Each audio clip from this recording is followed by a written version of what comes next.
What's up? Man, we on a roll right now, man. I'm know. feeling like we're catching flow.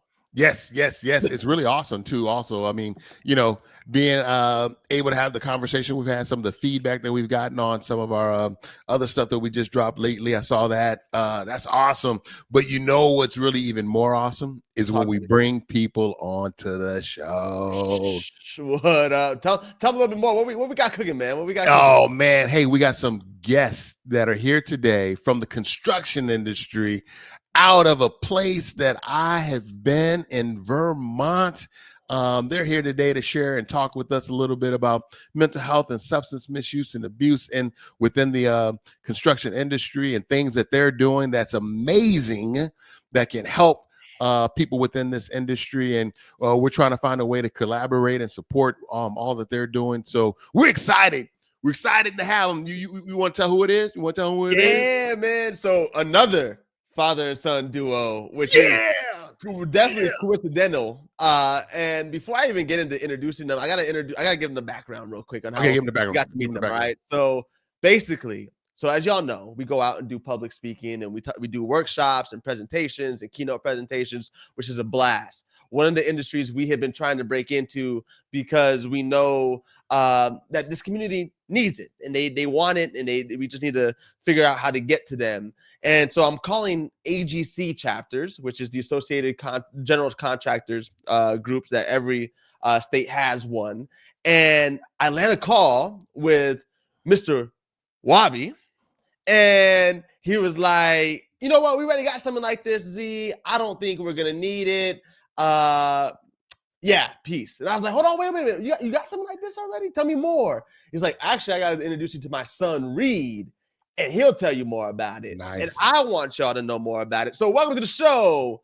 We got Richard and Reid. What up? Thanks, guys. Appreciate you for having us. Appreciate being here. Now, what was funny was Zion did call and wanted to know if they could come to Vermont to speak. We should have got them last week. We had like 20 inches. It would have been a good introduction or reintroduction. He'd have been funny as hell. He'd have been funny. He'd been one of those guys that come into Vermont and get summer tires on their rental. That would have been me. I wouldn't know the difference, man. Coming from Arizona, I'd be like, what? They're round. They're still round. Right, exactly. I'm like, they still go, right? They still go. So, Reid and Richard, tell us a little bit more about the work that you guys doing and just your connection. Actually, first, before you get into the work, just you guys working together as a father and son duo. We really champion that, us being a father and son duo as well. Yes. What is that experience like for both of y'all? So we're talking about mental health, men's, and not just men, but it's across the industry. So Reid had been in the military and a few other things, and this guy walked into my office one day about 1.5 years ago and said, the construction industry has this overdose problem and this suicide problem. And I listened to him for about 5 minutes and I threw him out. I said, I don't want to hear about it. I don't care. We got enough problems. Huh? We're dealing with enough problems during mud season. We're not taking this one on right now. I don't want to deal with it. I threw him out. Right. A week later, the gentleman came back and he said, Dad, you have to listen to me. And he sat me down and said, here it is. Nice. And here's what we're going to do. I said, fine, let's give it a shot. And I don't mean to jump into the whole story, but no, go for it. I said, give it a shot. And we mailed out 500 doses of Narcan across our industry in one fell swoop. I had a couple contractors tell me off for doing it.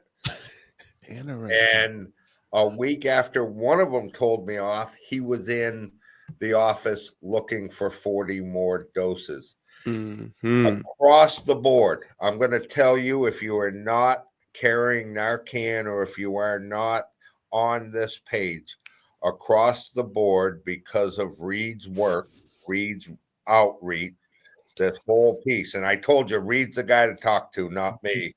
But because of that, we have distributed 30,000 doses of Narcan. Around 25,000 doses. Yep. Okay. Wow. We have saved 25 or 30 people in our communities, and we have saved 5 people directly on job sites. Wow. We are the largest distributor of Narcan in the state of Vermont, other than the Department of Health. And that's amazing. That is so. Hold on, I gotta say this. Reid. No. I feel like the heroin dealer on the corner. You want to try some? Hey, you got it? Can I help you?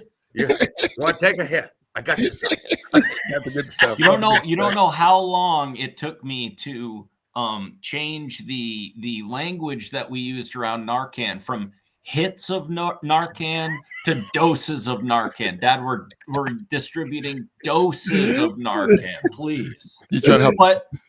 But definitely everything that that my dad just said, is as you'll come to find out, is 85% true and only 15% nonsense. I think that I've been around construct. My dad has been with AGC for as long as I can remember. I have really fond memories of we were talking about snow.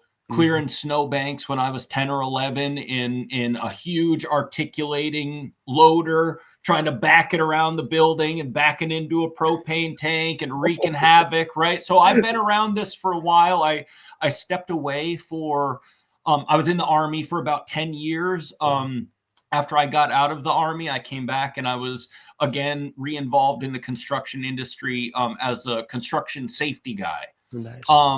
And that's really what kind of keyed me into these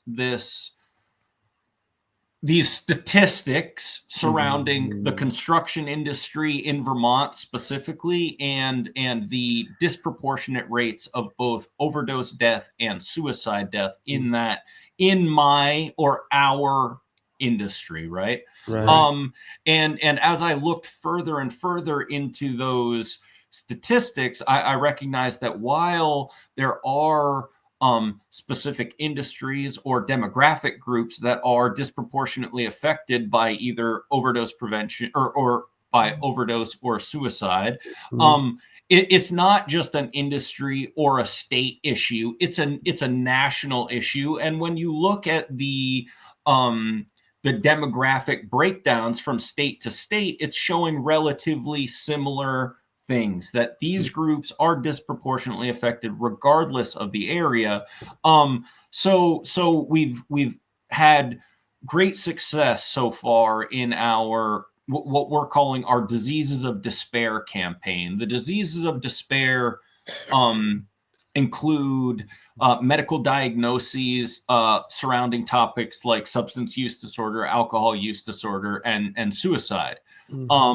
And we focus on those issues and have broadened a bit to include more overall encompassing wellness topics. We talk a lot about just like general personal wellness, taking care of yourself, and we also talk about more kind of these insidious parts of life that can cause stress and can snowball into other bad things. Obviously, alcohol use disorder, substance use disorder, isolation, depression, mental health, suicidal ideation, and we've recently started talking about problem gambling, and we've teamed up to work on problem gambling. Gambling was legalized in Vermont about a year ago, and I think legal in Arizona. Correct me if I'm wrong. It's legal in a multitude of states surrounding us, and these are just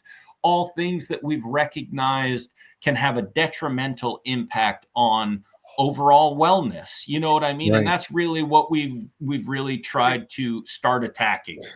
It's that. So I don't know where you guys came from or how you even dropped into this thing, but in our heads, it's that things that cause stressors, right? Stressors. Jay Gibb, when you and I were coming up, if you had a shitload of stress on yourself, you'd Friday night you'd go out, you'd have a beer, blow off some steam, and move forward, right? Right. And that's not happening that way anymore. We're finding other ways to escape, reality and to set back. So we're just reaching out. We've been I'll say I've been lucky because I've had the opportunity to work with my son. That's because we're on the air. When we aren't on the air, forget that shit. I haven't talked to him in a month. But we've also been able to travel around and visit different places and talk. And you mentioned keynotes, you mentioned that whole deal. That's kind of when you called, I was laughing. Yeah, we do this stuff, man. Maybe between two father and son teams, we should team up and get out there. We've got a coast to coast presence. That'd be fun. That'd be fun. Really would be. You know, what's interesting about what you said, Reid, is that I really appreciate the understanding and sharing that it's a national issue, right? And it's not just about this industry, but when we look at the construction industry, it has one of the highest suicide rates among all industries, right? Yeah. With about 53.2 suicides per 100,000 workers, which is 4 times the national average. So you all keying into that is so amazing. And the reason that Z and I, Zion, are interested in this is because those workers are parents, right? Of course. And so for us, that's who our audience is really parents. And there are a lot of amazing people in this industry, but that have to go home. And then sometimes it impacts that family. Well, and so that's why we want to share in this space of the industry, construction industry, just the prevalence, and that there's something that can be done about it, because you all are so important to the fabric of our communities and our nation. 100%. And you just brought up like a really kind of cornerstone point of the things that I try and talk about when a group or people ask me to come talk about the diseases of despair. And that point is, I'm not coming to talk to you as a member of AGC or as an employee of Reid Wobby Construction Corporation. I'm coming to talk to you as a Vermonter, as a father, as a husband, as a you know what I mean? As someone who wears many hats, many of which are more important than your job title.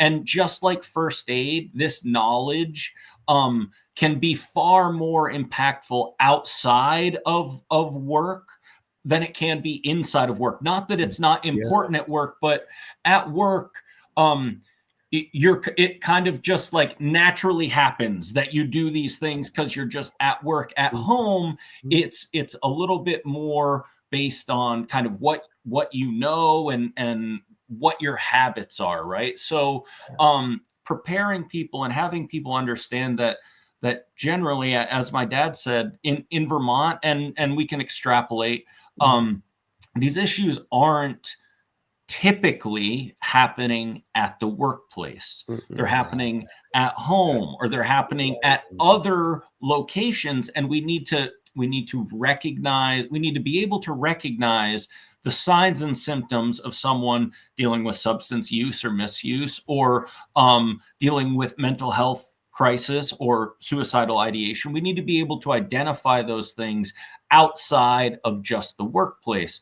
It's terrible, and this is a really good kind of connecting point. It's terrible to see now. I can't tell you exactly the rank order, but I do believe that in every age bracket for adolescent boys and girls between the ages of like 7 and 18, suicide is one of the leading causes of death for those groups. So it's not just teaching these people to look out for their coworkers. It's teaching people the signs and symptoms to look out for this abroad. Just like when you see somebody on the ground. We all know how to do first aid. We all know how to do CPR. I think it's important that we all know how to recognize the signs and symptoms of an overdose, Yes. that we all know how to recognize the signs and symptoms of someone dealing with crisis in a mental capacity. Dad, please. No, I got a funny one for you. And no, this whole thing just amazes me that it is so prevalent. I had a local church call me about 2 weeks ago. Wow. A local church say, "Hey, I understand you got some Narcan." And I said, "Yeah, I got Narcan. What's going on?" We just called such and such, and we're trying to get Narcan, and they told us it's going to be 6 months, and we're wondering, could we get a couple doses of Narcan from you? And I said, "Hold on, you're a friggin' church, and you need Narcan?" And the minister says, "Well, there's a couple questionable ones that I'm concerned about." I said, "I'll be honest with you, it's not those two. Look at the well-dressed guy in the back with a suit on. Yeah, He's the guy I would be worried about. The two that you think are going to go are not them." Right. Yep, exactly. Hey, Wobby, I'm wondering, you had mentioned earlier in your story, you said that when I think it was Reid who came to you, it was like, "Hey, this is an issue in our industry." What was your thinking in the beginning? I mean, for you to be like, whatever. I mean, and what made you shift in saying like, "Hey, you know what? This is important." Can you tell us that process for you? Yeah, no, the thinking was I didn't need one more headache. It's not my responsibility. And frankly, I've been in the safety and education training business within the Associated General Contractors for 25 years. Right. I've seen this. I've seen the marijuana. I've seen the cocaine. I've seen the alcohol. I had never taken it to that other level, if we want to say other level. So when someone's standing in front of me and saying, "You've got this other problem," I'm saying, Nothing I haven't dealt with problems before. I have today. Right. and you aren't high on my list, okay? And if they can't worry about themselves, and if they can't take care of themselves, that's not my deal. And I threw them out. But a week later, and Jay Give, you probably get this, a week later when he came back and said, "You have to listen to me," I had that week to think about. I'd had that week to do a little data pull. And when he came back in, okay, let's give it a shot. Now, we all go at this differently, and we all try to accelerate it differently. I was uniquely lucky enough for him to know what was going on or how to deal with this. Right. In that piece, I tend to be a very good marketer. I got that down, man. I want to buy my shirt. I can do that. Right. I got these coffee cups from Lucky's. But I tend to be a very good marketer. I realized that that's kind of what this was missing. Reid could talk about it. Reid could get it out.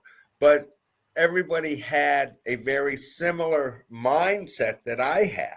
And what you needed was somebody that was willing to promote it, take the risk. And I say risk of whether or not it was going to go over well or correct or incorrect. Is it socially acceptable? What's that whole friggin' thing look like? And Reid's fairly good at this, and he blends well with that, if we say trades crowd.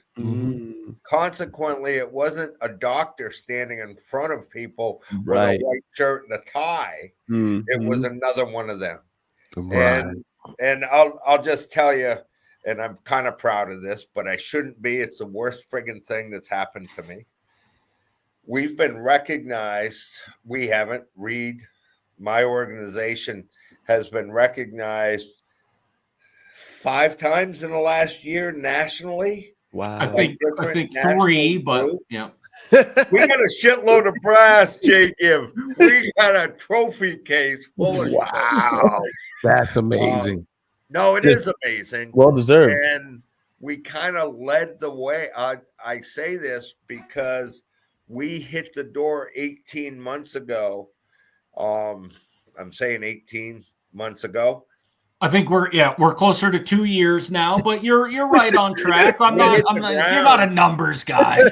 You said you're a marketing guy. Talking about this 2 years ago, nobody, and there was no one, and we literally hit the ground throwing this out, as well as providing safety programs. If anybody needs a safety program or a overdose program for their companies, it's reid.wobby@gmail. If anybody needs helping with that, we literally built these first stage programs. Now you're seeing the pharmaceutical companies, the insurance companies, everybody's starting to develop their own, and that's become very prolific in the last 6 or 8 months. But we were out there all by ourselves. I mean, seriously, we went to a national convention. They didn't even know what the hell. And you were hired to speak at it, and they had no idea what the hell we were talking. What are you talking about? And go ahead. Sorry. No, I'm fine. No. I was just going to say. I think me all the friggin' time. You've got stories. I gotta reel you back in. I think we get to talking in front of a group, and he asked me to leave. I'm serious. We are in front of a crowd of 500 people, and he says, "Okay, Dad, thank you for that very kind introduction. I'm going to ask you to sit in the back now." That was way too long, Dad. Way too long. No, but I think that the initial pushback that my dad kind of embodied, right, is not uncommon for any of the industries that I've worked with, or people, companies. You know what I mean?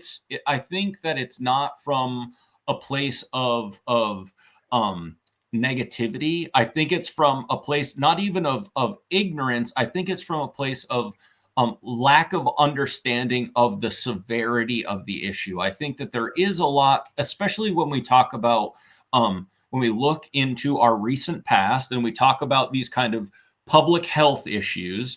I think that there have been those, just like my dad outlined, especially in like the workplace, alcohol, cannabis, drug use, right? That didn't amount to much in terms of like workplace safety changes, right?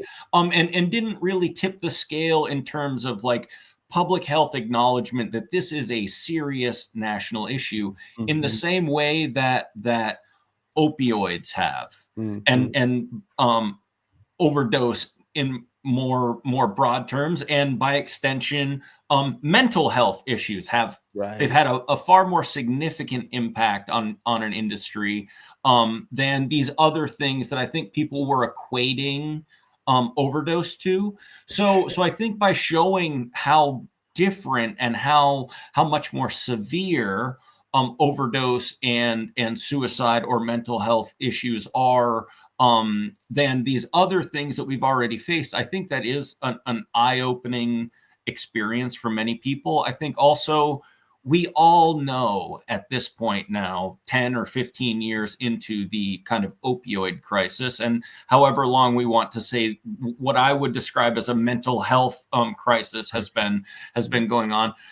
We all know at this point someone who we've lost either to overdose or to suicide. And I think that those kind of personal connections now are making it far easier to have these conversations, and for people to be, for neutral people to be more accepting of the information. There's always pushback on everything, right? And that's great. Like, people are allowed to have their own opinions and draw their own conclusions. Oftentimes, at least what I've noticed in this specific arena, the loudest voices posing the most pushback do not frequently they don't frequently speak for the whole group. There are many more people who are interested in hearing this information, that want to acknowledge that they have been affected by one of these many diseases of despair, and they want to be prepared to take action against them so it doesn't happen again. So I think it does take a little bit of marketing. I think it takes a little bit of information. I also think it takes a little bit of like openness to a new idea, right? Like this continues to be mental health, and I'll say we focus on men's mental health. The construction industry is a male-dominated industry. Men are far more likely to die by suicide than women are. And that's where our focus is on mental health. We are doing these things for the betterment not only of the construction industry, but for the state at large, community. Right? And the community at large, exactly. Community. Yep. Yeah, that's awesome. So you guys have a hell of a little podcast going here. It's amazing. Up to it. What's that? Yeah, so Up to It is really about people being up to taking on the challenge of dealing with the tough issues that are out there, and us being a father-son duo. The reason this started was because Z and I used to have tough conversations, the conversations that most parents may shy away from or think that they don't have to talk about. And so that's what we had. And so we're asking people to be up to it, be up to having that conversation, be up to doing the work to better your unity with your child, and even be up to it to better your community, because you can sit down and sit back and think about, I wish, I hope, but you got to be ready to stand up, just like you did, Wobby. I mean, at first you were like, nah, I don't need any more problems. But then you got up to it. You were up to it and said, hey, I think I can help here. Let me help with the marketing. So that's what we're looking for. We're looking for up to it people to put the work in, like Reid himself too. So that's why we're so glad to have you all on. So, and it's funny you take this. I'll say around this issue, I tend to be more lighthearted. I enjoy the laughing. I'm comfortable in front of people picking on somebody or whatnot. We were discussing Narcan. One of the biggest questions you have when you start discussing Narcan is, if I give it to somebody and they're overdosing, what happened? Right? I mean, what's going on? And in the middle of Reid trying to give a straight answer, well, nothing really happens. It unless there's an opioid. It's not psychoactive and it's not habit forming, so you don't have to worry about it. Go ahead. Shifted from there to, I got to tell you guys, don't try that shit. Okay. Last Saturday night, I didn't believe him. I'm sure this Narcan stuff would do something, and I've tried everything else under the sun. I figured I'd try some Narcan Saturday night. Holy shit, did my head hurt Sunday. God, it didn't do anything but give me a headache. It didn't even sober me up. It's terrible stuff. But it didn't affect me. And so along those lines, we're able to deliver a serious message. That's nice, and add some humor and cult. I won't say culture, but our culture, our community awareness thing. A bit of dark humor from the construction community always goes a long way. Everybody's got their own language. You know what I mean? You gotta meet the people where they are, and I think that exactly like you're saying. That's and much like with Up to It, I think that we've kind of found a niche in the way that we can present this information very differently than like we were talking about earlier, kind of a doctor or a more clinical style. And And I think really that's what people are looking for. Right. The stuff that they can relate to, that makes sense to them. And these conversations don't need to be doom and gloom. It's already a difficult enough conversation. There are ways that we can respectfully work in some humor and some levity to an otherwise difficult conversation. It's the only way that we can continue to have these conversations is if we make them more palatable for people. And I think, Jamal, you said something earlier about, up to it. You have to be up to it. What our catchphrase that we stole from a book we read a couple of years ago is actively caring for people, AC4P. And you have to be up to it to actively care for somebody. It takes more energy to go out and say, hey, is everything okay with you? You haven't been acting like yourself, or I've noticed these things. But that is actively caring for people. Passively caring for people is just sitting back and recognizing afterwards that maybe something wasn't right. You have to be up to it to actively care for people. So I think I had to bring those two things together, because I think what we're talking about and the similarities of father and son and just that other crossover, I think is like really important to say. Like all of this stuff, all it requires, it sounds like a lot when we talk about all of these different things that we have to do, and we have to look out for the people around us. We have to be willing to have difficult conversations. Really, all we're talking about is doing one extra thing a day, 0.5% more, right? Like most of us at the end of the day, we've got 0.5% more that we can give to something. It's not rewire your whole life, reorient everything that you're doing. You just got to do, sometimes you got to do one more thing a day. You got to be up to it to just give that 1 more % and actively care for those people around you. Ask the hard questions, be around to notice that things aren't right. You know what I mean? And I think that's really the most important thing that we could bring to this conversation, or that the most baseline root cause thing that I could say about overdose prevention, suicide prevention, wellness is be there for the people around you and notice them. You know what I mean? Notice them for the people that they are, not just if we're talking about in a workplace for the job that they do or the title that they hold. Notice them as people, be there for them as people. And if we're able to do that little 1% more, if we're up to it to do 1% more of actively caring for the people around us, it does have like a huge return on investment for all of us. So I think it's important to remember it doesn't have to be a lot. That's awesome. Well, you sounded like you just gave a closing statement right there. I wasn't trying to. I was just impassioned. That was good. I'm like, just wow. Because we're at 33:40, I still got a green light. I think we can go a friggin' hour, man. I got everything. Training tools here ready.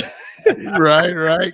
No, that was good. That was definitely some caption stuff right there, man. We got some good stuff right there. Because it's that was the question I was going to ask. I mean, you answered it really, really well in that closing statement. That will say, when we're talking to safety directors and people like that are in those positions to make these calls and be like, yeah, we need you all to come in. You just told them why it's so important to bring your program in, programs like ours in, because it's needed. And I don't think they don't know what they don't know, right? And we can't be mad at them for not knowing what they don't know. But to have that open mind of seeing the severity of the issue, it's deeper than just what's happening at work. It transcends that, right? So of course, I love that you tie that up nice in a bow and you package that up nicely. And I hope that those people here that are those decision makers are listening and are like, you know what? They're right. We need to invest in this. So whether it's monetary or whether it's just time allocated to these people, they need it, right? Everybody needs it. Definitely. Everybody. And Zion, just to make it seem like, it's not just this weird bearded guy from Vermont that's saying this. Right. The National Safety Council and the Department of Labor have both come out with kind of their informational packets about their belief that employers and workplaces should be prepared for overdose prevention and crisis prevention in their workplaces. So it's being talked about at much higher levels than just me in Vermont or us on this podcast. And there's plenty of support out there. I'm not the salesperson in this instance, and my dad always kicks me because to me, the more we're talking, thank you, appreciate that. I know it's backwards, but That's read fine. It's good here. Wobby@gmail.com. That's perfect. It's not about me doing it or up to it doing it. Right. It's about us having these conversations from coast to coast, north to south. We have to be having these conversations more. And from my very narrow focus, we need to get to a place where men are more comfortable to talk about how they're doing and more comfortable to be courageous enough to say, I'm not doing well and I need some help. There's no shame in not doing well. Or observant enough to be able to say, hey, Z, let's talk. Yes, Right. exactly. Let's Exactly. talk, man. And how powerful is this right now to be able to have that, right? Yeah. Like 4 men talking. Right. Exactly. But And it doesn't go ahead, Dad. Sorry. what the kid failed to say, because he brought up the Department of Labor. Okay, you brought up the Department of Labor and their things. What you failed to say in that conversation was, I think it was in December. Didn't the department? Do you have it? You son of a bitch.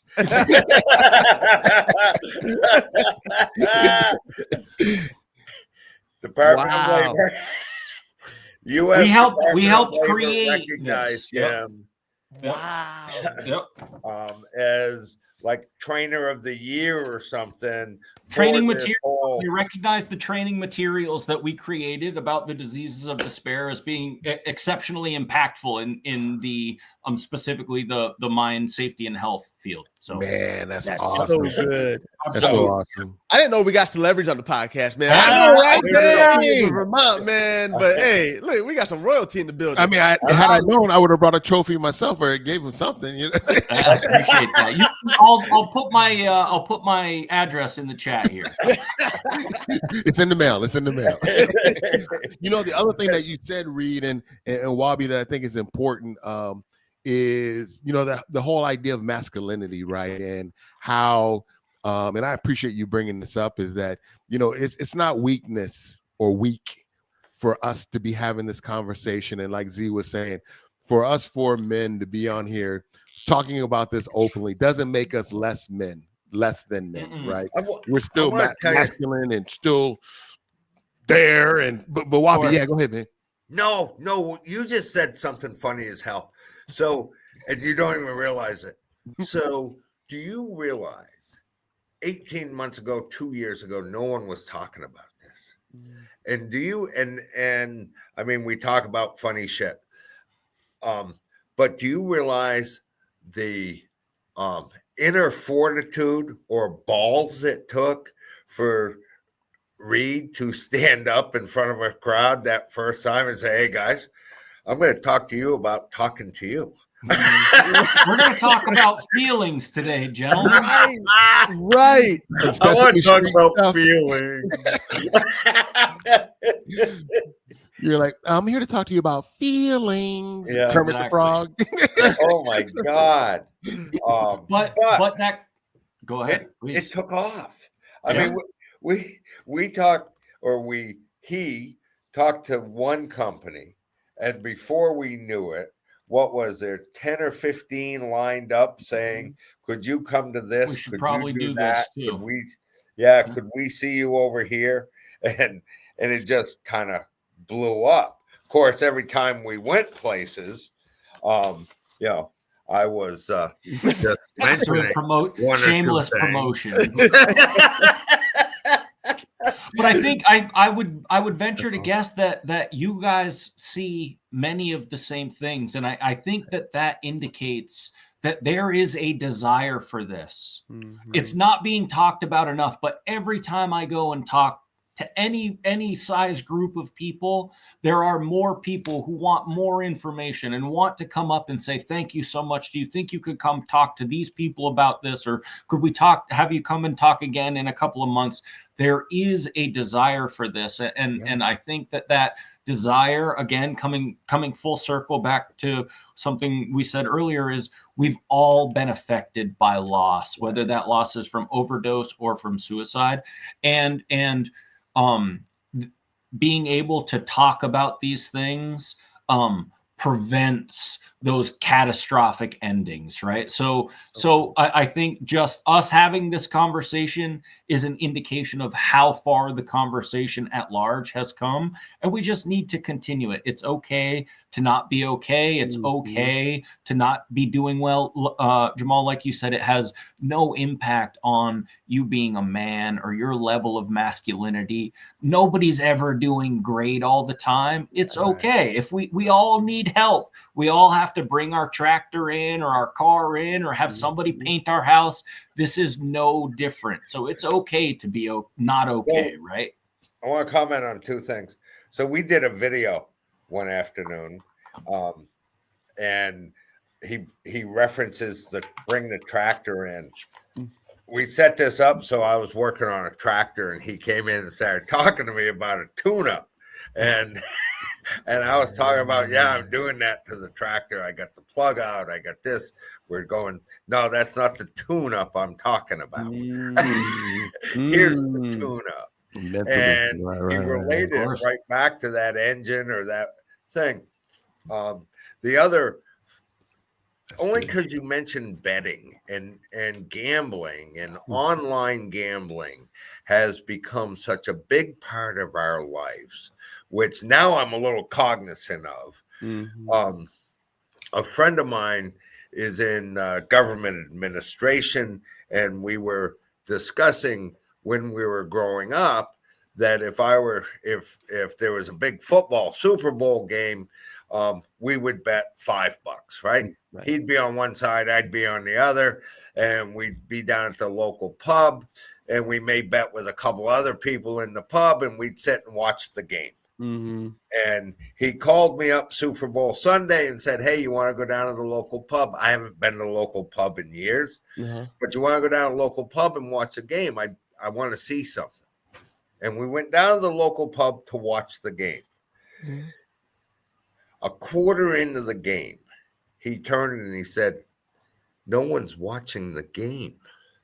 And I said, what are you talking about? We're all here watching the game. He said, no, watch them. And they were all doing this. They were all, he said, you realize these people are not watching that game. They're betting on parts of the game on their phone. They're betting whether this guy's going to get a first down. They're betting whether that punt's going to go 40 yards. He said this whole betting thing is nobody truly understands that it starts out with a $20 bet on who's going to win the game. And by the time the game's done, you're $150 in because you're doing the side bet. Jason. Yeah. That's why you're chasing that loss with these big side bets to try and get your money back so you can leave out ahead. And just think about $150 is a lot of money to me. For sure. Right?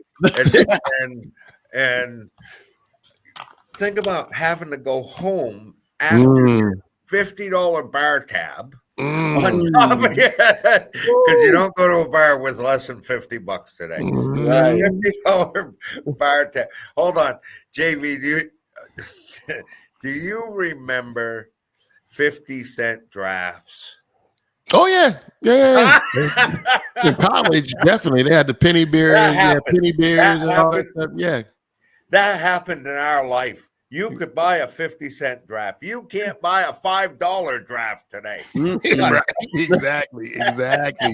No, it's But crazy. That is interesting. I Imagine never thought going about that. home to a wife and 2 kids, knowing that you just lost between the bar tab and your gambling, you just lost $200. And most of the time, that $200 loss, the next week you're trying to chase it again. Yep. Well, and even smaller than that, you have to go home after losing some money, and then if it wasn't a Friday, you got to wake up probably early, go to work. Another stress to try and maybe work a few extra hours and be further away from your family to make that money up. These things are all interconnected, right? Exactly. They are all kind of these negative feedback loops that can feed into each other. And if we don't have outlets and resources out there to say, I'm struggling with this, or this isn't good, or outlets or resources out there to identify that maybe this behavior, me going out every night and drinking 6 or 8 beers isn't healthy or good, then we're going to suffer from those things. But with these conversations and this information, we can help people identify, self-identify, or identify in others that they could be suffering, and where to go from there, right? It's not enough to just identify that there's a problem. There has to be potential solutions to that problem. No one solution works, copy and paste for each people. But if we have a multitude of solutions and pathways where people can be directed if they're suffering, then they can choose how to proceed. And that is extremely important. People being able to participate in their own kind of recovery. I got one more. Z, talk to me. What was the toughest conversation the old man had with you? Ooh, that's a good one. And we got a lot, man. We got a lot of these tough. Well, no, I can tell that. I can see that. I'm like, which one you want to hear? No, but come on, own it. Yeah, I think one of the toughest ones that we had to have, and I think it was the most I've seen him frustrated with, not only me, but with himself, was when I quit basketball. Man, this was my high school year in high school, and my junior year. I had one more year to go. I was going to play, do the senior night thing, and my dad was just so invested financially. We signed up for all this recruitment stuff, and he's like, all right, my son's going to go play college basketball. And I sat down with him, and I said, Pop, I don't think I want to play no more. And he went, think about it. Think about it some more. Think about it some more. What are you doing with those $100 Nikes? Right. Exactly. Right. Exactly. There was a part of me that felt like, all right, you know what? I'll just stick it out because I don't like to see him sad or mad at me. But it was cool because the humility that he had to come to me and be like, you know what, son, like I'm frustrated at myself because I allowed myself to get in the way of our relationship and not allowing you to have that presence or that peace of mind to know that it's okay to stop, but you had to find something else to substitute it. But that was really, really, really heartwarming to me to see that happen with my pop. So that's great. Yeah. Jay, what was the toughest conversation you ever had with Z? Because it's not the same conversation. Right. It's true. I think just probably the sex one was probably the hardest. I told Reid to go talk to his mother. Still haven't learned about it. Mom's got something she wants to talk to you about. Yeah, talk to her. Probably one of the hardest. Yes, and I mean because as a father, it's and being a young man and a man is sex is fun, but it's like telling my son you got to pump the brakes and be cautious with it. Of course. So don't bring me home a grandkid yet. Right, exactly right. Protect yourself, protect her, and all that stuff. But yeah, that was probably the most difficult. But I guess that's where I was going. Is each and every one of us out there have had tough conversations. Mm-hmm. You may not. Z may not have considered it the same tough conversation that you had. You may not have considered it the same as he had. Reid doesn't consider the tough ones the ones we had. I know they're all friggin' difficult. But, but when you start to look at that, it's just another conversation. Right. Really. Right. Not playing basketball, Z, you're still a socially acceptable young man. You've still got everything going for you. It didn't affect the overall outcome of your life, but it was life and death at that point in time. Right. Exactly. And I'll tell you, So it's true. just a matter of stepping up and having that conversation, saying, okay, let's do it. Yeah. And I think one of the things is that what we're finding, and I don't know if this is true for you all, because we work with adolescents, and Reid, you're talking about, the suicide rate for young Of people, course. is that we're Yep. finding that parents aren't, and Wobby, you put up your phone, that parents aren't talking with their kids anymore because they're on their phones. So they're not even having conversations, period. Right. When I say kids, I should say when we start looking at middle school and up, or junior Yep. high and up, right? course. When they're little, we're giving them all this attention and spending all Yeah. this time with, but as soon as they start to hit junior high and high school, it's like, you're fine. But again, and just like you all just shared, times are changing, things are different. I mean, even people aren't watching the game, they're on their phone, betting those side bets. And so I think this conversation that we're having here is showing people it's good to have conversations, right? We get to learn from each I other. think this conversation is showing, like we said earlier, it's not all doom and gloom. The times are changing. People aren't watching as much of the game. They're doing more betting, but we're having these conversations, and these conversations are becoming more prolific. So the times are changing. They're changing negatively, but they're also changing positively. And what we can do is what we can do. It's hard to get people off their phones.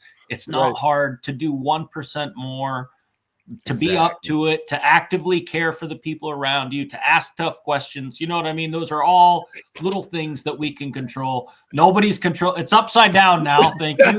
Nobody's controlling the phones. Right. Exactly. I got to make me one of those, Wobby. I got to make one. It won't take you long. It won't take you long. And this, man, it's been amazing to have y'all on this podcast. And like Wobby was saying, we could sit here all day and talk, and keep it going. But unfortunately, some people are like, well, I got to go, Z. Like, I got to, do some things. But with that being said, where can they find you? I mean, Wobby was holding it up. But where can they, if they want to find out more information about you guys, maybe Instagram, Facebook, email, what's the best way to get a hold of you? Of course. Okay, one more time. I don't know shit about this electronic stuff. Okay, Reid? Yeah, absolutely. If you need any help or just want to talk about overdose prevention, suicide prevention, general wellness, you can get in touch with me. My email, as you've seen, is reid.wobby@gmail.com. And my website is wcwvt.com, Workplace Compliance and Wellness Vermont.com. Nice. That's awesome. Beautiful. Thank you for that. I appreciate it. Of Professional. Right. Instead of the paper, take it back to the old school. It's okay. Paper and pen. Love it.